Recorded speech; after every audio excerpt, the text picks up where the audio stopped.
Good morning student, स्वागत है आपका आपके चैनल सोल ऑफ साइंस में, जहाँ पर आज का हमारा टॉपिक है Bravais lattice in to dimension. यानी कि ब्रेवियस लैटिस क्या होता है, सबसे पहले मैं वो आपको बता देता हूँ। मैंने लास्ट वीडियो में आपको लैटिस के बारे में बताया था कि लैटिस जो होता है वो सिर्फ और सिर्फ एक इमेजिनरी पॉइंट होता है जिस पर हम एटम्स और मॉलिक्यूल्स को रखते हैं किसी क्रिस्टल के। तो 1848 में Bravais introduce the concept of space lattice, क्योंकि ब्रेवियस ने इस कॉन्सेप्ट को दिया था स्पेस लैटिस का, इसीलिए हम इसे ब्रेवियस लैटिस या ब्रेवियस स्पेस लैटिस के नाम से भी जानते हैं। उन्होंने क्यों दिया था? To describe structure of crystal, crystal के स्ट्रक्चर को डिफाइन करने के लिए उन्होंने दिया था। तो उन्होंने सिर्फ 2D में नहीं दिया था, उन्होंने 2D में भी दिया था और 3D में भी दिया था। तो इस वीडियो में जो है हम ब्रेवियस लैटिस को 2 डायमेंशन में पढ़ेंगे कि ब्रेवियस ने जो है 2 डायमेंशन में जो लैटिस पॉइंट्स दिए थे वो क्या थे। उन्होंने यहाँ पर देखिए मैंने लिखा है in 2 dimension only 5 lattice forms are possible. अब क्योंकि देखिए 2 डायमेंशन में देना चाहे तो बहुत सारा हो सकता है, बट हमें ये भी देखना पड़ता है कि वो क्रिस्टल स्ट्रक्चर जो है वो पॉसिबल है भी कि नहीं। तो 2 डायमेंशन में सिर्फ 5 लैटिस फॉर्म जो है वो पॉसिबल होते हैं। मैंने उन सारे के फिगर्स को बना लिया है, ठीक है। तो इसीलिए क्योंकि वीडियो लंबा ना हो इसीलिए मैंने जो है फिगर्स को बना लिया है और शॉर्ट में लिख भी दिया है।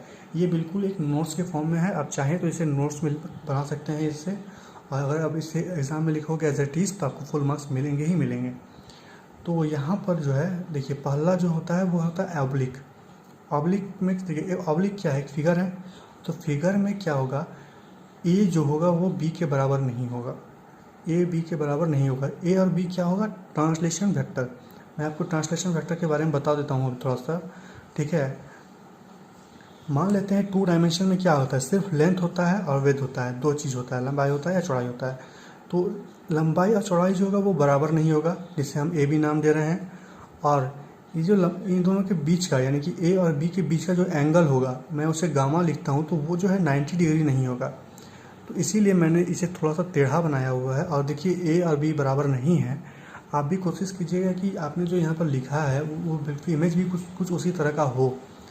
तो मैंने इनके किनारों पर जो है लैटिस पॉइंट ले लिया है।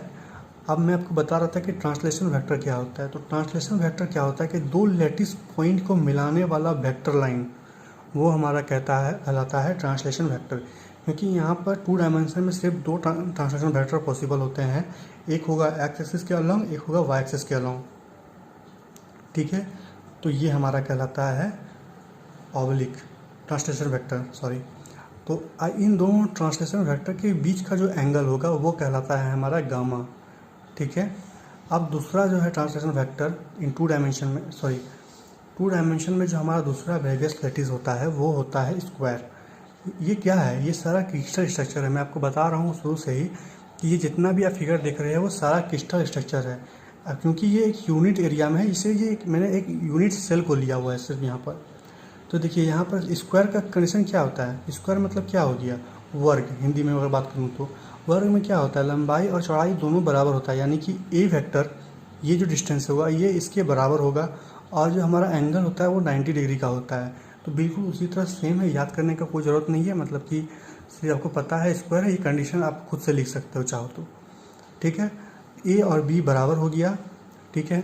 और जो हमारा गामा है वो इक्वल है 90 डिग्री का, ठीक है। तो हमारा ये हो गया स्क्वायर ब्रेवियस लैटिस इन 2 डायमेंशन, ठीक है। अब देखते हैं तीसरा क्या है। तीसरा है सेंट्रल रेक्टेंगुलर, ठीक है। अगर रेक्टेंगुलर का मतलब क्या होता है, एक हिंदी में बात करूँ तो इसका हम कहते थे आयत, ठीक है, आयत। तो आयत में क्या होता है कि लंबाई गुना चौड़ाई, लंबाई और चौड़ाई जो होता है यानी कि ए और बी वो बराबर नहीं होगा, लेकिन जो हमारा एंगल होगा वो होगा 90 डिग्री का। तो बिल्कुल उसी तरह मैंने यहाँ पर लिया है, देखिए लैटिस पॉइंट मैंने सिर्फ किनारों पर लिया है। अब क्योंकि यहाँ पर सेंट्रल रेक्टेंगुलर है, यानी कि सेंट्रल में भी हमें एक लैटिस पॉइंट लेना पड़ेगा, ठीक है। नाम से ही सेंट्रल रेक्टेंगुलर होता है। दूसरा है प्रिमिटिव रेक्टेंगुलर। तो प्रिमिटिव रेक्टेंगुलर क्या होता है? रेक्टेंगुलर जैसा कि हम जानते हैं ए और बी बराबर नहीं होगा, और गामा जो होगा वो होगा 90 डिग्री। लेकिन मैंने आपको लास्ट वीडियो में जब यूनिट सेल की वीडियो में बताया था कि प्रिमिटिव यूनिट सेल जो होता है वो होता है सिर्फ किनारों पर, जब हम लैटिस पॉइंट को लेते हैं तब हमारा कहलाता है वो प्रिमिटिव रेक्टेंगुलर, ठीक है, जहाँ पर ए जो है वो बी का बराबर नहीं है और एंगल जो होगा वो 90 डिग्री होगा। अब लास्ट हमारा जो आता है वो आता है हेक्सागोनल, ठीक है, हेक्सागोनल क्रिस्टल सिस्टम में स्ट्रक्चर में ए जो होगा वो बी का तो बराबर होगा, लेकिन एंगल जो होगा, ठीक है, गामा, वो होगा 120 डिग्री का। देखिए यहाँ पर मैंने क्या किया, gamma is equal to 120 degree लिया है और ए और बी जो है वो दोनों बराबर लिया है, ठीक है। तो ये हमारा हेक्सागोनल था ब्रेवियस लैटिस, ठीक है, इन 2 डायमेंशन। 3 डायमेंशन में का मैं अगर इंट्रोडक्शन दे दूँ सिर्फ आपको, तो 3 डायमेंशन में 40 लैटिस स्ट्रक्चर होते हैं, ठीक है। मैंने ये जो स्ट्रक्चर बताया है ना आपको, ये 14 तरह के होंगे जिनसे मिल करके 7 प्रकार के क्रिस्टल सिस्टम बनते हैं, ठीक है। ये 7 क्रिस्टल सिस्टम बनते हैं इन 14 लैटिस पॉइंट्स। तो ये हम अगले वीडियो में देखेंगे ब्रेवियस लैटिस इन 3 डायमेंशन वाले वीडियो में। ये था ब्रेवियस लैटिस इन 2 डायमेंशन। यहाँ पर मैंने क्या किया, सिर्फ 2 डायमेंशन में वीडियोस लिया है लैटिस को, जहाँ पर सिर्फ लंबाई होगा या चौड़ाई होगा, 2 वेक्टर होंगे। इन वेक्टर्स को हम ट्रांसलेशन वेक्टर्स कहते हैं, ठीक है। और इन दोनों के बीच का एंगल हमारे यहाँ पर गामा है। तो बस फिलहाल वीडियो में इतना ही। अगर आपको वीडियो अच्छा लगा हो तो चैनल सब्सक्राइब कर दिए, वीडियो को लाइक कर दिए, शेयर कर दिए। मिलते हैं नए वीडियो में नए टॉपिक के साथ।